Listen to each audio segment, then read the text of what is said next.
La obediencia prusiana es la de una decisión libre, no la de una disposición servil a servir. Pongo esta reflexión muy conscientemente bajo esta frase, porque al menos 8 mariscales de campo generales de la Segunda Guerra Mundial, provenientes del antiguo ejército prusiano, lo tuvieron ante sus ojos todos los días antes de la Primera Guerra Mundial, como miembros de la principal academia de cadetes en Berlín-Lichterfelde, donde la frase estaba inscrita en el comedor. Werner von Blomberg, Walter von Brauchitsch, Gerd von Rundstedt, Fedor von Bock, Günther von Kluge, Erwin von Witzleben, Erich von Manstein y Ernst Busch. Pero cuando se vieron repetidamente enfrentados a la elección de tomar una decisión libre, antes y durante la Segunda Guerra Mundial, o de una sumisa disposición a servir, algunos de ellos practicaron esa sumisa disposición a servir, frente a un diletante militar. Los demás, que fueron nombrados mariscales de campo, provenían del ejército prusiano, que existía hasta 1918.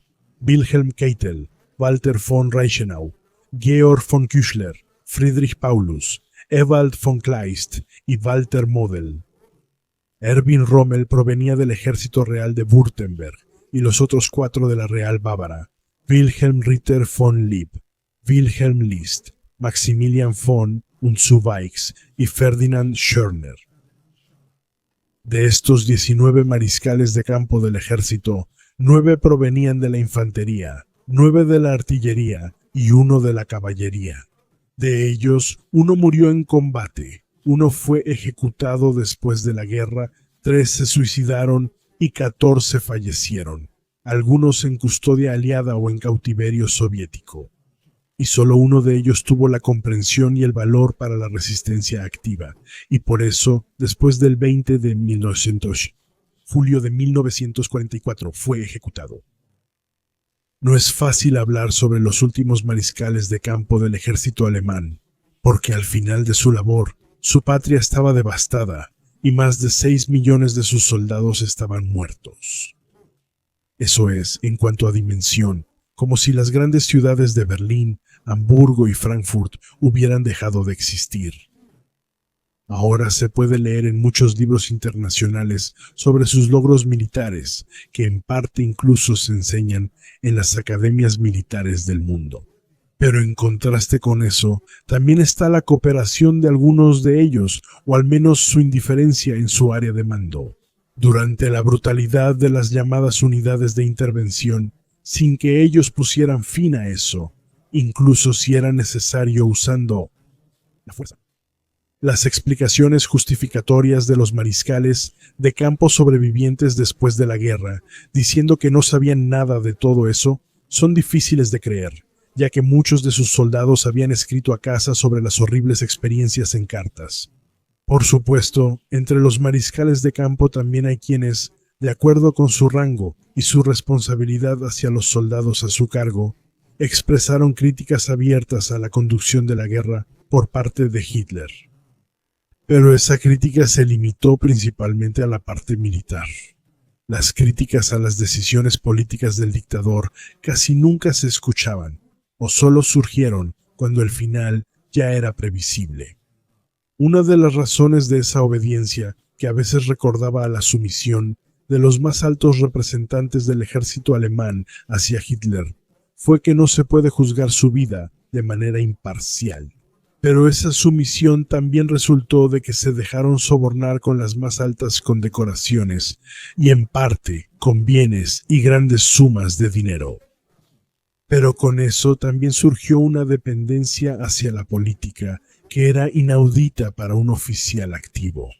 En cambio, sus soldados, que una y otra vez tenían que arriesgar la vida, se enfrentaban a la superioridad numérica y material de 48 países. Y cada vez tenían que enterrar a más y más camaradas caídos en uno de los miles de cementerios que se construyeron por todas partes. Hacía tiempo que sabían que esta guerra solo acabaría en catástrofe. Pero sus generales de más alto rango no se atrevieron a ponerle fin a tiempo. Es significativo que solo un mariscal de campo, Erwin von Witzleben, participara activamente en la resistencia militar, y eso desde la conspiración de septiembre de 1938. Lo comentaré después, pero quiero señalar desde ahora que debido a la complejidad y a los diferentes caracteres, es imposible describir en detalle la vida de los protagonistas. Por lo tanto, en este análisis crítico me limitaré a su actuación durante la Segunda Guerra Mundial, en la que, salvo uno de ellos, todos los demás fueron ascendidos a mariscal de campo. ¿Quiénes eran esos oficiales que, entre 1936 y 1945, obtuvieron el rango militar más alto? El primero, el día 20 de abril de 1936, es decir, aún en tiempos de paz, fue ascendido a mariscal de campo el general coronel Werner von Blomberg, nacido en 1878, en Pomerania, y proveniente de la infantería, quien fue ministro de la Reichswehr de 1933 a 1938. Desde 1935 fue ministro de Guerra del Reich. Blomberg era un hombre de carácter dócil y vanidoso, que incluso se empolvaba las mejillas de rojo. Él también fue quien, después de la muerte del presidente del Reich, Hindenburg, el 2 de agosto de 1934, se ordenó que la Reichswehr prestara juramento personal a Hitler. Tras su nombramiento como mariscal de campo aquí, durante la visita de Mussolini a Berlín, el oficial en activo von Blomberg, el 30 de 1908, enero de 1937, aceptó la insignia dorada del Partido Nacional Socialista Obrero Alemán y se convirtió en miembro del partido. Sin embargo, von Blomberg, junto con el jefe del mando del ejército, el coronel general von Fritsch, era un soldado demasiado experimentado como para seguir a Hitler sin reservas en el camino hacia la guerra. Junto con Fritsch, que aparece aquí a la izquierda en la imagen, se había convertido en uno de los críticos militares más importantes de la política exterior agresiva y conflictiva de Hitler. Sin embargo, eso los puso a ambos en la lista negra del sistema nazi, mientras que sus compañeros generales se mantuvieron al margen para no arruinar sus propias carreras. En la destitución de Blomberg, el azar jugó un papel decisivo, si es que realmente fue casualidad. Porque el viudo desde 1932 tenía una pasión inusual para un ministro de guerra del Reich. Le gustaba salir de noche y prefería visitar el local berlinés, el Ciervo Blanco, donde trabajaba la rubia y atractiva Luisa Margarita Grun, de 24 años. La mujer alegre se había hecho tomar una serie de fotos comprometedoras, que su novio checo de 41 años, Enrique Lobinger, había vendido discretamente en las estaciones de tren de Berlín a 80 Pfennig cada una, hasta que fue atrapado por la policía de moralidad. Así, Luisa Margarita, residente en Eisenacher 118 Berlín, también quedó registrada en los archivos. Pero mientras tanto, ella había vuelto tan loco al viejo mariscal de campo que él incluso le consiguió un puesto como secretaria en la Oficina Nacional de Huevos. Luego le dijo que estaba embarazada y quería casarse con él. Sin embargo, como su pasado contrastaba fuertemente con el estricto código moral del cuerpo de oficiales alemanes, el anciano tampoco quería quedar solo como un Casanova. En resumen, el señor von Blomberg asumió el riesgo y se casó con la señorita Grun, teniendo como testigos y padrinos de mesa a los dos hombres más importantes del Tercer Reich, Adolf Hitler y Hermann Göring. El resto se cuenta rápido. Después de que un agente de la policía criminal reconoció a Luise Margarete Grun, ahora von Blomberg, en una de las fotos comprometedoras, estas llegaron por caminos indirectos a manos del ambicioso Hermann Göring, quien vio en esto la oportunidad para su propio ascenso militar y exigió a von Blomberg que anulara el matrimonio o renunciara. El mariscal de campo eligió la segunda opción y el 27 de enero de 1938, según dijo, renunció por motivos de salud y luego lo aceptó. Se retiró a Bad Wiessee con su joven esposa y 50.000 marcos del Reich, y ya no volvió a aparecer en la vida militar. Sin embargo, después de la guerra fue arrestado por los aliados y ya estaba gravemente enfermo. El día 14 de marzo de 1946, a los 67 años, falleció de cáncer en un hospital militar estadounidense en Nuremberg. Sus 2 hijos habían caído en combate. Henning von Blomberg, nacido en 1905 en el norte de África, el 22 de noviembre de 1942 como mayor y comandante de la unidad de tanques. Axel von Blomberg, nacido en 1908 en Bagdad, el 12 de mayo de 1941 como mayor de la Luftwaffe. En sí, con la renuncia de Blomberg, el oficial más respetado y estimado de la Wehrmacht se habría convertido en el nuevo ministro de la Reichswehr. El comandante en jefe del ejército, el coronel general Werner Freiherr von Fritsch. Pero es casi increíble. En su visita de despedida a Hitler, von Blomberg no propuso a su camarada von Fritsch como sucesor, sino al propio Hitler. Ocurrió justo como lo planeó la dirección nazi. Apenas cayó von Blomberg, el 3 de febrero de 1938, también el barón von Fritsch, aún más peligroso para el sistema, fue obligado a dimitir con acusaciones infundadas de homosexualidad. Después, Hitler incorporó el Ministerio de Guerra al nuevo alto mando de la Wehrmacht. Al general de artillería Wilhelm Keitel, conocido también como Lack Keitel por su sumisión acrítica a Hitler, lo nombró jefe y el 4 de febrero de 1938 asumió personalmente el mando supremo de la Wehrmacht. El sumiso general de artillería Walter von Brauchitsch, de quien hablaré en un momento, se había convertido en comandante jefe del ejército. En esos días, la oficialidad alemana aceptó humildemente el sacrificio de la estructura de mando tradicional. Y cuando el día 18 de agosto de 1938, el jefe del Estado Mayor, el respetado general de artillería Ludwig Beck, otro decidido opositor al rumbo bélico de Hitler, y una futura víctima del 20 de julio, tras haber renunciado el 20 de julio de 1944, con el rango honorario de coronel general, ya no había ningún oponente serio que se interpusiera en el camino de Hitler para imponer sus objetivos políticos, incluso mediante una guerra. En abril de 1939 comenzó así una gran reorganización del liderazgo político y militar. En esa ocasión, 16 generales mayores fueron jubilados de un solo golpe, y otros 44 fueron transferidos. Con eso también se les dejó claro a los que pudieron quedarse que cualquier objeción podía terminar en un retiro anticipado. El segundo ascendido a mariscal de campo fue el 19 de julio de 1944, el de 1933. Fue nombrado sucesor del destituido coronel general Werner von Fritsch, el ya mencionado Walter von Brauchitsch, nacido en 1881 en Berlín y proveniente de la artillería. Él había sido más un candidato por falta de opciones que por convicción para este puesto destacado, pero también fue elegido porque Hitler no tenía nada que temer de él. Brauchitsch, más bien inestable y susceptible a la corrupción, resultó ser una herramienta dócil de la política de Hitler.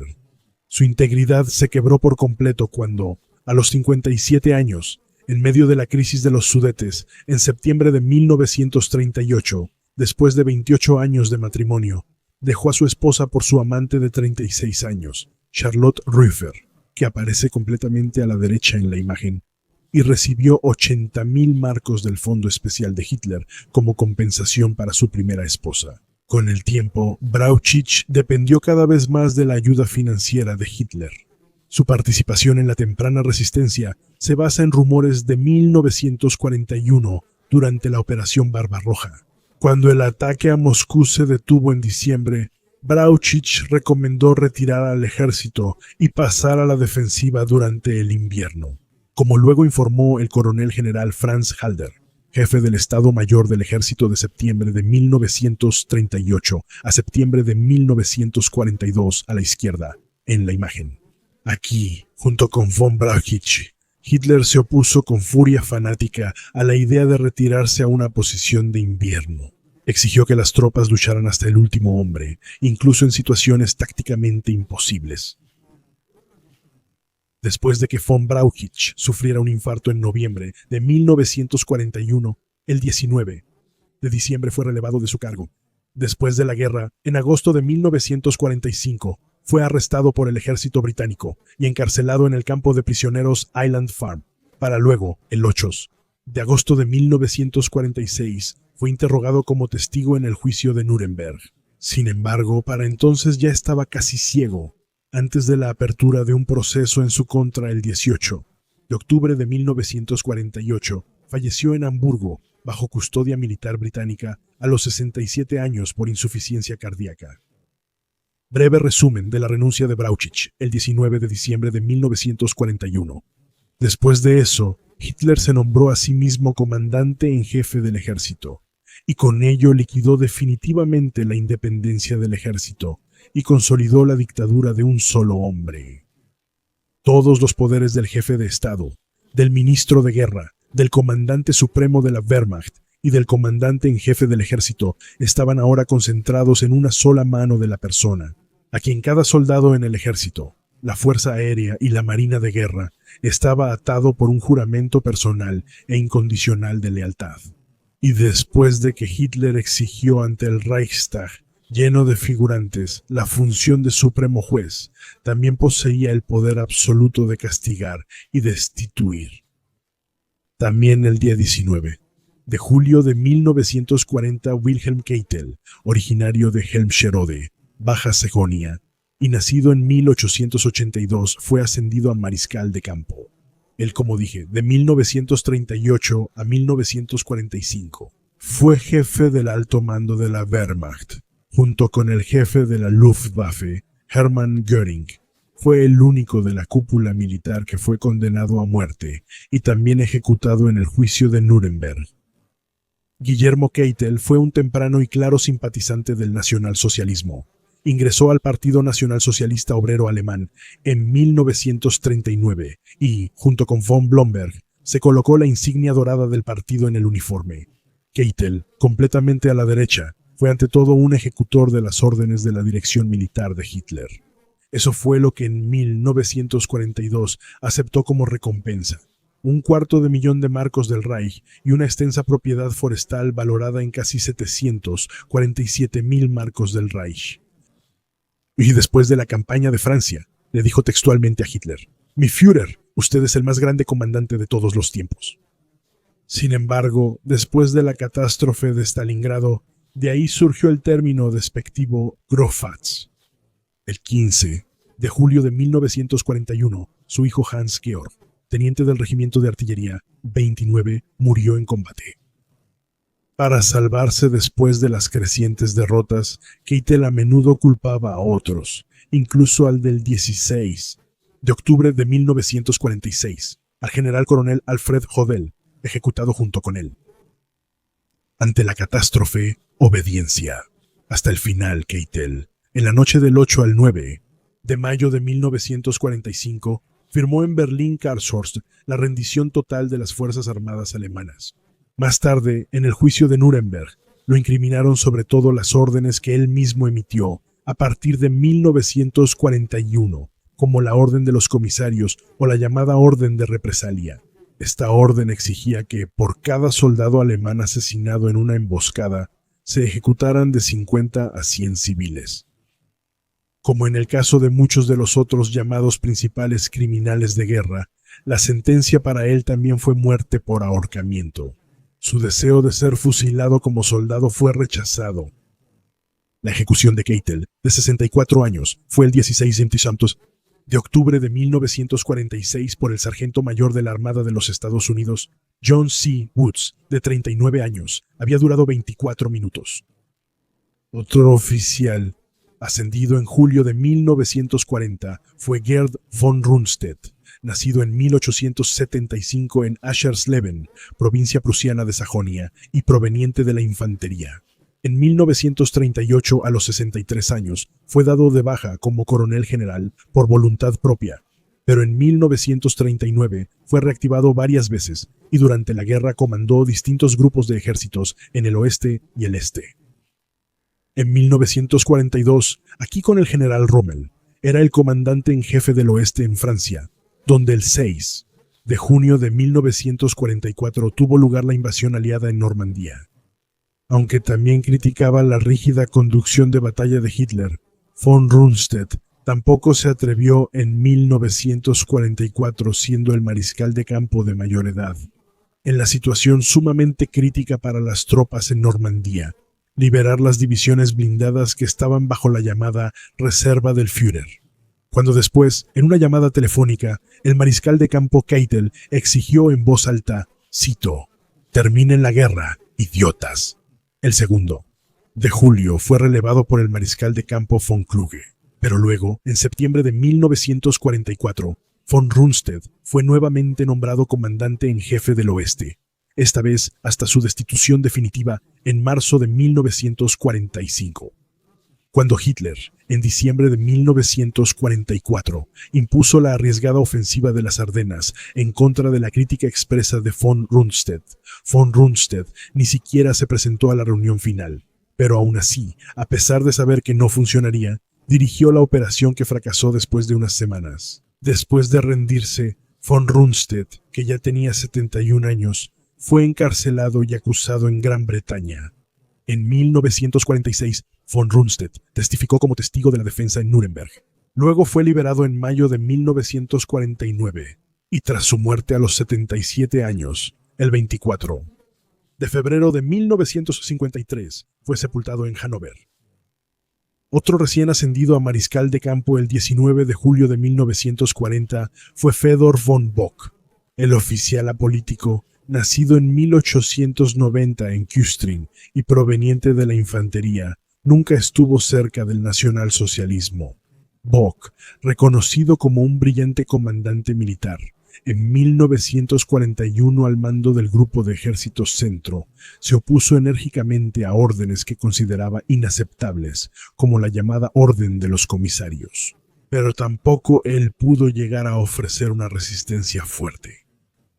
En diciembre de 1941, tras la batalla de Moscú y el fracaso de la Operación Barbarroja y la guerra relámpago alemana contra la Unión Soviética, Hitler lo relevó de su cargo por las retiradas que había iniciado. En enero de 1942, tras la muerte del mariscal von Reichenau, asumió como comandante en jefe del Grupo de Ejércitos Sur. En esta función, tuvo repetidos enfrentamientos intensos con Hitler, por lo que Fedor von Bock, el 15 de julio de 1942, fue finalmente destituido de su cargo. Pocos días antes de terminar la guerra, el 3 de mayo de 1945, el hombre de 64 años von Bock, su chofer, su segunda esposa Wilhelmine y la hija menor de su esposa, Catherine von der Osten, murieron durante un ataque de un cazabombardero británico a su vehículo mientras viajaban en auto cerca de Lenzan, en Schleswig-Holstein. También Wilhelm Ritter von Leeb, quien provenía de la artillería bávara y nació en 1876 en Landsberg am Lech, murió el 19 de julio de 1940, fue nombrado mariscal de campo. Este católico conservador se mostró reacio al régimen nazi desde el principio. En una entrada de diario de septiembre de 1939, después de las declaraciones de guerra de Francia e Inglaterra, se encuentra la frase, un tonto cegado, un criminal.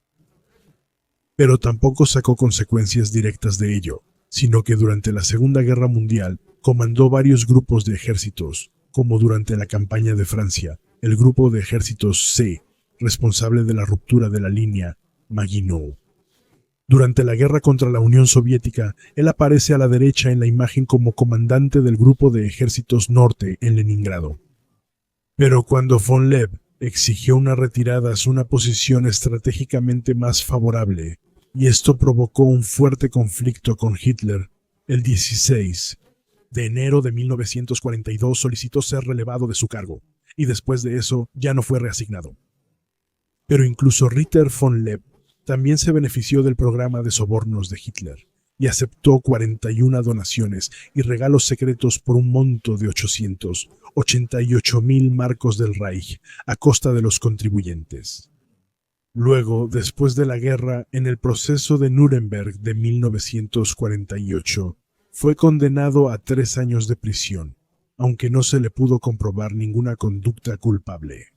Su hijo Alfredo murió en septiembre de 1939, durante la campaña de Polonia como teniente en el Regimiento de Cazadores de Montaña, 99. Él mismo falleció el 29 de abril de 1956 a consecuencia de un derrame cerebral a los 79 años en Füssen. Durante el día 19 de julio de 1940, durante los ascensos masivos de coroneles generales a mariscales de campo, también ascendió Wilhelm List, nacido en 1880 en Oberkirchen, cerca de Ulm, reino de Württemberg, proveniente de la infantería bávara. Él tampoco había estado nunca particularmente cercano al sistema nazi, y tampoco lo había ocultado ante Hitler.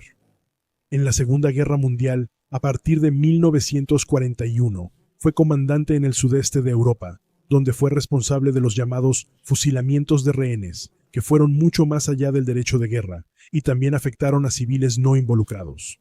En julio de 1942, él, que aparece a la derecha en la imagen, fue nombrado comandante del grupo de ejércitos A y lideró el avance hacia el Cáucaso y Bakú.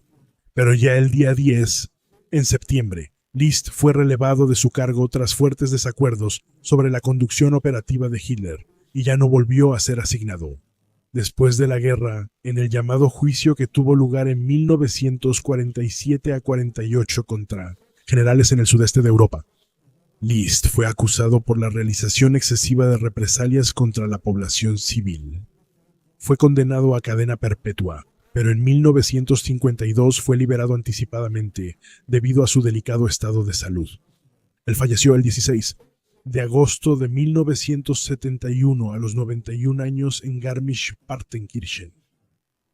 Otro más, el 19 de julio de 1940, fue nombrado mariscal de campo, Günther von Kluge, nacido en 1882 en Posen y proveniente de la artillería. En la Segunda Guerra Mundial, primero comandó un ejército y desde diciembre de 1941, el Grupo de Ejércitos Centro. También él, por su 60º cumpleaños, aceptó más de 250.000 marcos del Reich del fondo secreto de Hitler. Cuando en 1943 se enteró del asesinato de hasta 1.500 judíos en su área de mando, no hizo nada por miedo a ser relevado de su cargo, como le explicó a su oficial de ordenanza Eberhard von Breitenbuch. Tras la invasión aliada del 6 de julio de 1944 en Normandía, desde el 7 de julio de 1944, fue comandante en jefe del oeste y el 17 de julio también fue nombrado comandante en jefe del grupo de ejércitos B. Pero cuando sus tropas fueron cada vez más diezmadas por las fuerzas aéreas aliadas superiores en agosto, y como no estuvo localizable durante unas horas, Hitler, que ahora desconfiaba de él, lo reemplazó por el general, por el coronel Model. Kluge elogió efusivamente a Hitler en su carta de despedida y lealtad, y luego le pidió que pusiera fin a las guerras. Y aunque no participó activamente en el grupo conspirador del 20 de 1973, julio, a los 61 años, el 19 de agosto de 1944 se suicidó. Luego fue enterrado con honores militares en Bern, Brandeburgo, que ahora es un distrito de Rathenau. Sin embargo, hoy su tumba está vacía, ya que el ataúd fue robado por desconocidos después del final de la guerra. El siguiente, el día 19 de julio de 1940, fue nombrado mariscal de campo Erwin von Witzleben, nacido en Breslavia, Silesia, y proveniente de la infantería, cuya singularidad entre los mariscales merece un análisis más detallado. El 1 de octubre de 1936 fue ascendido a general de infantería y luego comandante general del Tercer Cuerpo de Berlín, cuerpo de ejército. A principios de septiembre de 1938, se puso a disposición en esta función como órgano ejecutivo militar al grupo de resistencia alrededor del coronel del Servicio de Inteligencia Militar Abwehr, Hans Oster, el general de artillería Ludwig Beck y el político opositor del Partido Popular del Frente Nacional Alemán, Karl Friedrich Gödler, para el golpe de Estado planeado durante la llamada crisis de los Sudetes, en septiembre de 1938. Sin embargo, Witzleben siempre rechazó matar a Hitler por razones cristianas. En su lugar, después de la renuncia de Hitler que él forzaría, su tercer ejército, que estaría en estado de alerta, debería ocupar Berlín, aplastar la resistencia de las SS y después de eso proclamar un nuevo gobierno. Sin embargo, el día 30, el acuerdo firmado el 30 de septiembre de 1938, en Múnich, entre Gran Bretaña, Francia, Italia y Alemania, sobre la cesión de los Sudetes al Reich alemán evitó este golpe de Estado. Historiadores serios están convencidos de que, como era el mejor preparado, también habría tenido las mayores posibilidades de restablecer el orden legal. Sin embargo, es probable que Erwin von Witzleben tampoco estuviera descontento con los cambios desde el día 30 de enero, cuando el anciano presidente del Reich, von Hindenburg, nombró a Hitler como canciller del Reich. Sin embargo, este apoyo había disminuido drásticamente después de que las SS, por orden de Hitler, el día 30 de junio de 1934, durante el llamado Putsch de Röhm, además de numerosos miembros de las Sturmabteilung, también fueron asesinados. Desde 1932, el viceministro de la Reichswehr, el general de división Ferdinand von Bredow, y el último canciller del Reich antes de Hitler, el general de división Kurt von Schleicher, junto con su esposa. Después de eso, para la Reichswehr, en realidad solo habría habido una respuesta posible: el uso implacable del poder armado para restablecer el Estado de Derecho en Alemania. Muchos sectores del pueblo esperaban esta intervención el 30 de junio de 1934. El liderazgo de la Reichswehr se sometió a Hitler y elogió los asesinatos como necesarios para el Estado. Pero con eso también se desvincularon definitivamente de las tradiciones y los conceptos de honor del pasado, y se entregaron a Hitler para bien o para mal. Regresando a 1938. Tras el fallido golpe de Estado en septiembre por el éxito de Hitler, Erwin von Witzleben fue primero comandante del primer ejército contra Francia en la Segunda Guerra Mundial y, en 1941, comandante en jefe del Oeste. Pero ya en marzo de 1942, a los 61 años, fue puesto en la reserva, ya que se sospechaba que formaba parte de la oposición militar, y por eso ya no lo querían utilizar. Sin embargo, el grupo alrededor del coronel von Stauffenberg lo había considerado, después de un exitoso golpe de Estado el 20 de julio de 1944 como comandante en jefe de la Wehrmacht. El hombre de casi 63 años von Witzleben, quien el 20 de julio se había quedado en el bloque Wendler, fue arrestado el 21 de julio y el 8 de agosto fue ahorcado de manera especialmente cruel en Berlín-Plötzensee. Previamente, hubo un comportamiento vulgar en el más alto grado y carente de toda decencia ante el Tribunal del Reich, bajo el jurista verdaderamente terrible Roland Freisler. Exactamente lo contrario de Witzleben fue otro, que el 19 de julio de 1940 fue nombrado mariscal de campo. Walter von Reichenau, nacido en 1884 en Karlsruhe, provenía de la artillería. Él había sido prácticamente el general del partido del ejército alemán, quien como ningún otro, junto con el ministro de guerra del Reich, von Blomberg, fue responsable de orientar al ejército hacia el nacionalsocialismo. Había sido Reichenauer quien, en julio, junto con Hermann Göring y el jefe de las SS, Heinrich Himmler, elaboró la lista de asesinatos de los líderes de la Sturmabteilung, y junto con Blomberg, como lo mencioné, en agosto de 1934, introdujo el juramento personal de la Reichswehr a Hitler y logró que se colocara el símbolo del partido nazi, la esvástica, en el uniforme. Es cierto que von Reichenau, antes del inicio de la guerra, se había manifestado en varias ocasiones en contra de la campaña occidental y también del ataque a la Unión Soviética, por razones militares. Aún así, él dirigió el Sexto Ejército contra Francia. Y es cierto que protestó contra los crímenes cometidos por las SS en Polonia. Pero ahí se quedó todo. Durante la guerra contra la Unión Soviética, apoyó explícitamente una guerra ideológica contra bolcheviques y judíos. Y también fue corresponsable de ejecuciones masivas en su área de mando posterior. El 14 de enero de 1942, en el Frente Oriental, durante una carrera en el bosque a menos 40 grados Celsius, el von Reichenau, de 57 años, sufrió un derrame cerebral grave, del cual falleció el día 17 de enero, mientras era trasladado en avión al hospital. En 1944, su familia recibió de Hitler una propiedad valorada en 1.01 millones de marcos del Reich, lo que hoy equivaldría a más de 6.5 millones de euros. El mariscal más destacado fue el del día 22 de junio de 1942, fue ascendido a mariscal de campo. Erwin Rommel nació en 1881 en Heidenheim an der Brenz, Reino de Württemberg. En la campaña de Francia de 1940, el general de división proveniente de la infantería de Württemberg comandó con éxito la 7ª División Panzer y en Berlín llamó la atención de manera positiva por liderar desde el frente y con el ejemplo. Luego, después de su ascenso a teniente general el 1 de enero de 1941, asumió en el norte de África el llamado Grupo de Bloqueo África, el posterior Ejército Panzer África. En julio de 1941 fue ascendido a general de tropas blindadas y hasta 1942 logró en África, pese a la desventaja, algunas victorias espectaculares contra la Commonwealth. Pero después de que el suministro necesario no llegara por diversas razones, el ejército germano-italiano en África, el 12 de mayo de 1943 tuvo que rendirse.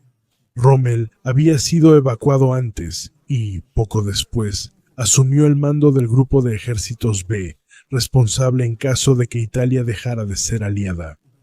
Pero el rápido ascenso del zorro del desierto, como se le llamaba popularmente a Rommel, y la propaganda que él mismo promovía, no solo le había traído amigos. De hecho, muchos de sus compañeros generales no hablaban muy bien de él, citando: el advenedizo autoritario sin formación en el Estado Mayor, a quien, sin embargo, se le habían confiado mandos de grandes unidades en frentes de guerra destacados.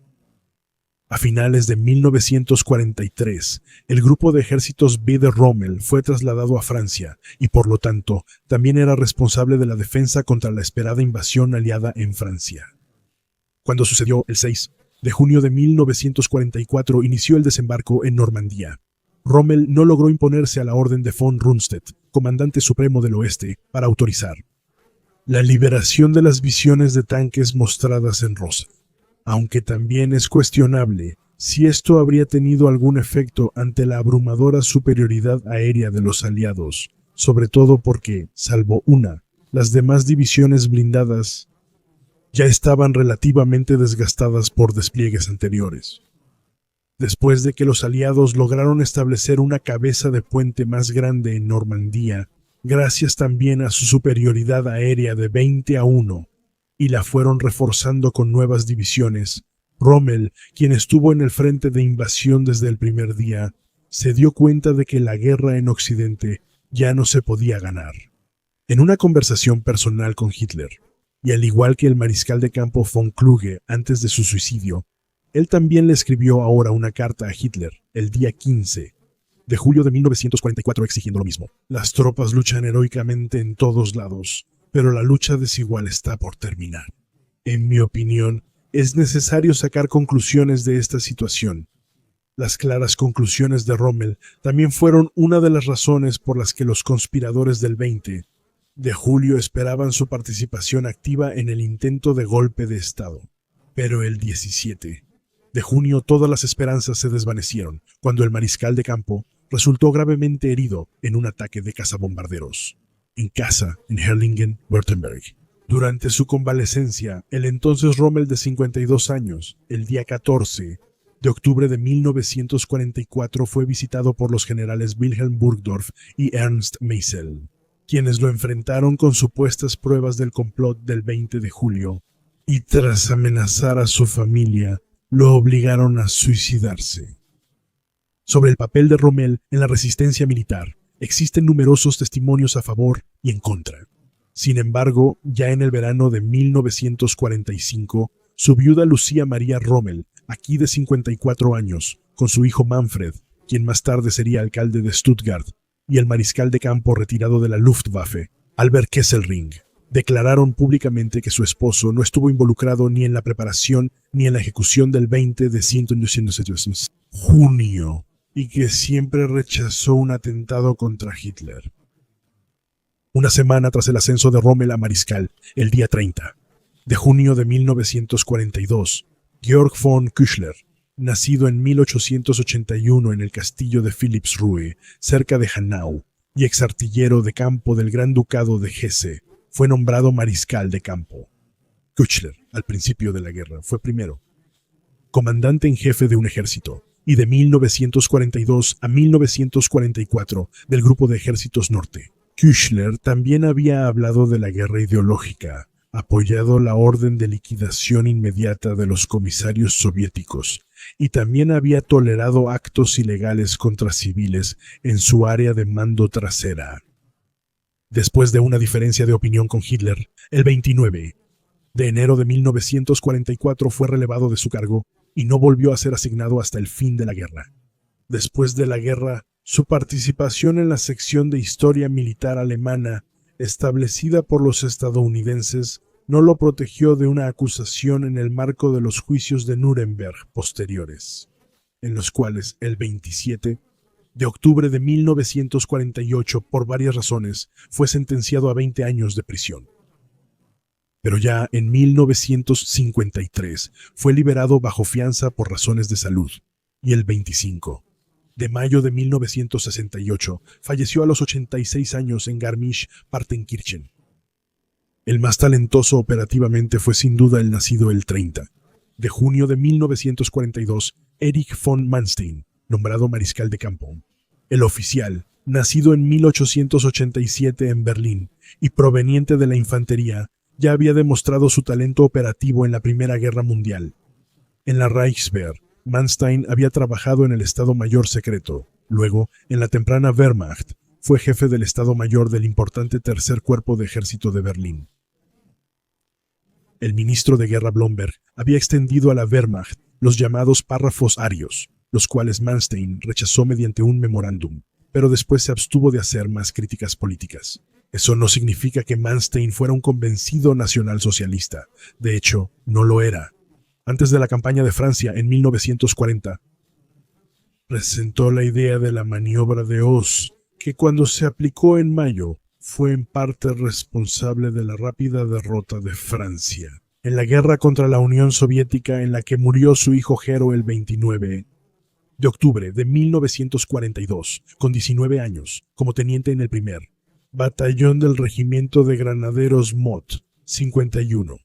Manstein había logrado varios éxitos notables. Esto también fue posible porque, en parte, operó en contra de las órdenes del alto mando del ejército, es decir, de Hitler. Pero incluso en él se encuentran declaraciones en contra de la cita, sistema judío bolchevique. Además, él tampoco hizo nada en contra de las acciones de asesinato llevadas a cabo por unidades especiales en su área de mando. Cuando en febrero de 1943, después de la caída del Sexto Ejército en Stalingrado, su relación con Hitler se enfrió considerablemente, hubo intentos de la resistencia militar de involucrarlo como figura simbólica en un golpe de Estado. Fracasaron por su declaración de que los mariscales de campo prusianos no se amotinan. En la primavera de 1943 en el Frente Oriental, cuando amenazaba el colapso de todo el Frente Sur, y a principios de enero de 1944, Manstein logró una vez más hazañas operativas magistrales. Pero luego, y después de cada vez más numerosas y duras discusiones con Hitler, quien desde 2.000 kilómetros de distancia intervenía repetidamente hasta el nivel de batallón usando los mapas de situación, también se agotó el crédito de Manstein. El 30 de marzo de 1944 fue finalmente transferido a la reserva del Führer. Tras la guerra, Manstein estuvo internado 4 años por los británicos y en el juicio de Nuremberg a los líderes de guerra, al principio solo fue interrogado como testigo. Sin embargo, luego fue juzgado por un tribunal británico, en el último juicio por crímenes de guerra del 23 de agosto al 19 de diciembre de 1949, entre otras cosas por permitir ejecuciones de prisioneros de guerra y por la entrega de comisarios políticos soviéticos al servicio de seguridad. Fue condenado a 18 años de prisión en la cárcel de Werl. Previo al juicio, varios comisarios políticos y figuras destacadas donaron dinero para su defensa. Entre ellos estaba también el ex primer ministro Winston Churchill. En mayo de 1952, nuevamente gracias al apoyo de Churchill, Erich von Manstein obtuvo la libertad condicional. Luego fue asesor no oficial de la Bundeswehr hasta 1960. Y tras su fallecimiento a los 85 años, el 10 de junio de 1973 fue homenajeado en Irschenhausen, Baviera.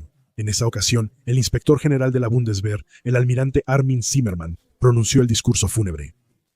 La figura más trágica fue probablemente Friedrich Paulus, comandante del Sexto Ejército, también durante la batalla de Stalingrado. El sensato, más un oficial de escritorio que de los que lideran al frente, recibió en 1942, a pesar de su falta de experiencia en el mando de grandes cuerpos de tropas, el mando del Sexto, considerado una gran unidad de élite. También fue encargado de la toma de Stalingrado. Cuando el ejército se enfrentaba a una catástrofe militar, pero sobre todo humana, Paulus, en contra del consejo de numerosos generales de su ejército, quienes en varias ocasiones le recordaron su posición como comandante del ejército y especialmente su responsabilidad hacia los soldados, no se rindió, sino que cumplió la orden de mantenerse de Hitler hasta el final. Cuando el ejército fue rodeado y ya no pudo romper el cerco, Hitler, el 31 de enero de 1943, por radio, lo ascendió a mariscal de campo y con ello indirectamente lo instó al suicidio. Paulus solo se rindió cuando el Sexto Ejército estaba completamente incapacitado para luchar, lo que para la mayoría de los 235.000 soldados alemanes, italianos, húngaros y rumanos capturados significó la muerte. En cautiverio en su dacha, pasó de obedecer órdenes de Hitler a ser un crítico ruidoso de él. También se había unido al Comité Nacional Alemania Libre, creado por el Politburó del Partido Comunista Alemán en Moscú. En el juicio de Nuremberg, debido a su actitud ahora sumisa hacia los soviéticos, solo fue interrogado como testigo de la Unión Soviética, donde testificó exactamente según los intereses de ellos y echó la culpa de todo lo sucedido a otros. En 1953, Friedrich Paulus fue liberado y enviado a la República Democrática Alemana, donde el 1 de febrero de 1957 falleció en Dresde a los 66 años y fue sepultado con honores militares. Su hijo Friedrich nació en 1918 y cayó como capitán en Pontorotó. Fue asesinado durante la defensa contra la invasión aliada en Nancio, Italia. El 1 de febrero de 1943, Ewald von Kleist, nacido en 1881 en Braunfels an der Lahn y proveniente de la artillería, fue ascendido a mariscal de campo. Fue dado de baja en 1938, pero al iniciar la guerra fue reactivado y comandó un cuerpo blindado, luego el grupo blindado que llevaba su nombre. En 1942 también aceptó donaciones de Hitler, propiedades por un valor de 567.000 marcos del Reich. En noviembre de ese año, von Kleist fue nombrado comandante en jefe del grupo de ejércitos A, pero después de varias disputas con Hitler, fue destituido en marzo de 1944 y ya no volvió a ser utilizado. En 1946, Kleist fue inicialmente encarcelado por Gran Bretaña, luego extraditado a Yugoslavia, donde fue condenado a 15 años de prisión. Y después, en 1948, extraditado a la Unión Soviética, donde fue condenado a cadena perpetua en Moscú. El 13 o el 16 de noviembre de 1954, von Kleist falleció a los 73 años en la prisión central de la ciudad de Vladimir, ubicada a 190 kilómetros al este de Moscú, en la prisión donde también el último comandante de combate de Berlín, el general de artillería Helmut Weidling, el 17 de noviembre de 1955, falleció. Kleist también fue ascendido el 1 de febrero de 1943, quien el 12 de noviembre de 1881 en Dessau, nacido y proveniente de la caballería real bávara, Maximiliano von Weichs. Después de la campaña de Polonia, en el 39, fue nombrado comandante en jefe del segundo. Durante la ofensiva alemana en agosto de 1942 en el sur de Rusia, fue nombrado comandante del grupo de ejércitos B. Después de haber sido puesto en la reserva en julio de 1943, aquí sus insignias en un museo estadounidense, fue reactivado un mes después y luego comandó en los Balcanes el grupo de ejércitos F, hasta que en marzo de 1945 fue puesto definitivamente en la reserva, y poco después cayó prisionero de los estadounidenses en Baviera. En mayo de 1947, en Nuremberg, durante el ya mencionado juicio a los generales en el sudeste de Europa, fue liberado de la prisión por razones de salud. Maximiliano von Weichs murió el 27 de septiembre de 1954 a la edad de 72 años. También el primero, en el caso de Ernst Busch, ascendido el 1 de febrero de 1943, nacido en 1883 en Essen-Stiel y proveniente de la infantería, se ve claramente el llamado principio de Peter, nombrado por el profesor Lawrence C. Peter. En una jerarquía, cada empleado tiende a ascender hasta su nivel de incompetencia. La lealtad acrítica de Busch a Hitler, quien aparece en la imagen a la derecha, le permitió ascender a altos mandos pese a su desempeño mediocre. Y eso, aunque sus superiores ya querían relevarlo en 1942. Pero en lugar de eso, el favorito de Hitler asumió el mando del Grupo de Ejércitos Centro, que en 1944 fue prácticamente aplastado por el Ejército Rojo durante la Operación Bagration. Esto, junto con la información errónea de contrainteligencia de ejércitos extranjeros del Este y del general Reinhard Gehlen, fue responsabilidad de Busch. Esta derrota había sido más grande que la catástrofe de Stalingrado. De las 38 divisiones desplegadas, 28 fueron destruidas, en total 3 ejércitos fueron aniquilados, con pérdidas de alrededor de 350.000 hombres. Aunque Busch fue relevado y reemplazado por el mariscal Model, en marzo de 1945 fue nombrado comandante del Grupo de Ejércitos H en los Países Bajos, del Grupo de Ejércitos Norte, con el que cayó en cautiverio británico. El 17 de junio de 1945, Ernst Busch murió a los 60 años en el campo de prisioneros británico 1006 en Aldershot, aparentemente como un hombre quebrantado. El penúltimo, el que fue nombrado mariscal de campo el 1 de marzo de 1944, fue Walter Model, nacido en 1891 en Gentin, provincia prusiana de Sajonia, y proveniente de la infantería.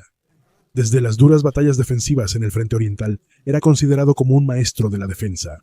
Model estaba cercano al nacionalsocialismo, llevó a cabo en Rusia la Guerra de Tierra Quemada, y en su área de mando también fue responsable de una cantidad de crímenes de guerra cometidos por los Einsatzgruppen. Model, quien al parecer se dio cuenta relativamente temprano de lo inútil que era continuar la guerra, fue uno de los pocos que se opuso abiertamente a la conducción de la guerra por parte de Hitler, pero aún así continuó cumpliendo sus órdenes. A la izquierda, con von Rundstedt y el general Krebs, en la reunión sobre la ofensiva de las Ardenas en diciembre de 1944. Cuando esta operación fracasó en enero de 1945 y su ya fuertemente desmoralizado Grupo de Ejércitos B fue rodeado por fuerzas angloamericanas en la llamada Bolsa del Ruhr en marzo, el Model, de 54 años, el 21 de abril de 1945 cerca de Duisburgo, se disparó. El último fue, en abril de 1945, Ferdinand Schörner, nacido en 1892 en Múnich y de la infantería bávara, fue ascendido a mariscal de campo. Convencido nacionalsocialista, tenía desde 1943 la insignia dorada del partido y era el general favorito de Hitler. En la Segunda Guerra Mundial, Schörner comandó sucesivamente varios grupos de ejércitos y era conocido por imponer la disciplina de manera brutal y por ejecutar casi de forma servil las rígidas órdenes de defensa de Hitler. Mientras Schörner, también conocido como el sangriento Ferdinand, ordenaba la ejecución sumaria de soldados dispersos involuntariamente. Al final de la guerra, él mismo se separó de sus tropas vestido de civil para no caer en manos de los soviéticos. Después de la guerra, primero estuvo en cautiverio estadounidense, luego fue entregado a la Unión Soviética, donde fue condenado a 25 años de trabajos forzados. Con uno de los últimos transportes, regresó a Alemania en 1955 y aquí, en 1957, fue condenado por homicidio a 4 años y medio de prisión en la cárcel de Landsberg am Lech. Al mismo tiempo, se le revocaron todos los derechos a pensión. En agosto de 1960 fue liberado antes de tiempo por motivos de salud. El último mariscal de campo alemán del ejército que seguía con vida, y al mismo tiempo el más controvertido por mucho, falleció el 2 de julio de 1973 en Múnich, a la edad de 81 años. Con esto, mi análisis sobre los 19 mariscales de campo del ejército alemán entre 1936 y 1945 llega a su fin.